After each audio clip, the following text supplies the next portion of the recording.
We're getting some interesting comments out of the president in a Bloomberg interview in which he says he is, and get this, open to a hike of the gas tax to help the economy, maybe be an offset, presumably, this is my take on it, for some of these tax cuts that are being considered. There's other little nuggets in there, but I do want to get the reaction of former small business administrator, the chairman, Hector Barreto.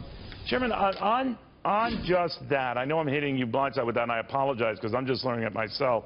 What do you make of that? A hike in the gas tax, maybe, and this is my leap here, sir, maybe not the president's, to pay for these tax cuts. What do you think of that? Well, we have to see what the actual proposal is. Neil, you remember, I live in California. We already have some of the highest gas taxes in the whole country, and the state is talking about adding more to fund some of their infrastructure priorities. But at the end of the day, we really need this infrastructure. It's going to create a lot of jobs. It's long overdue.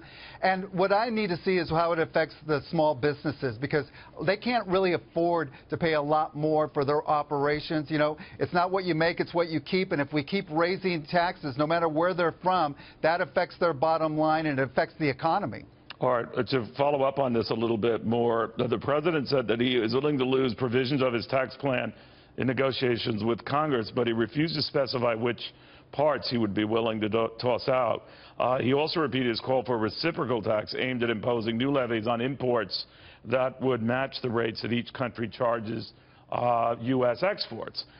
So whether that is a tit-for-tat or a trade war or the potential for one is way too soon to tell. But he is open to this gas tax thing. You mentioned something interesting, that for infrastructure we got to do something presumably like that. I'm always concerned about whether the money raised for that will go to that. That's what concerns me. I don't know what the history is in your state of California, and I know what the plan was in my state of New Jersey when they recently hiked the gas tax by close to 25 cents a gallon.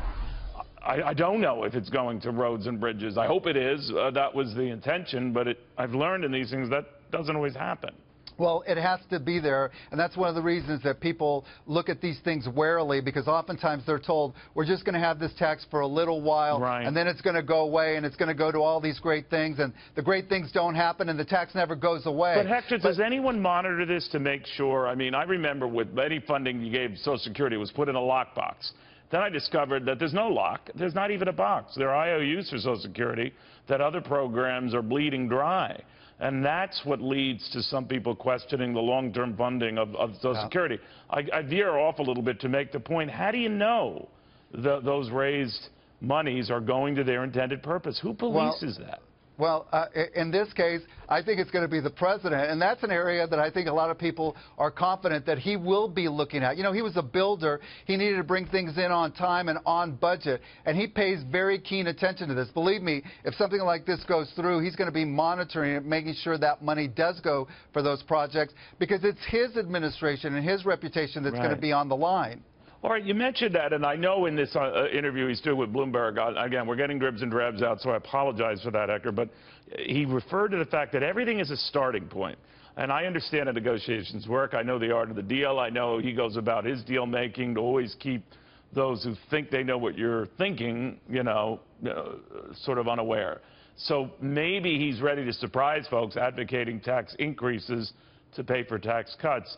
But that, at its basic core, bothers me, that you have to hike taxes somewhere else to pay for tax cuts somewhere else. What do you think?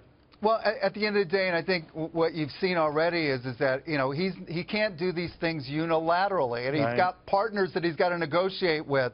And even if you assume that they're on the same side, they're on the same team, they're in the same party, they're going to move things along, we've seen already where these things have been held up. So I think this is just an ongoing conversation. I think he's going to negotiate hard. At the end of the day, he wants a good deal. He wants something that's going to actually create these jobs and move our economy forward.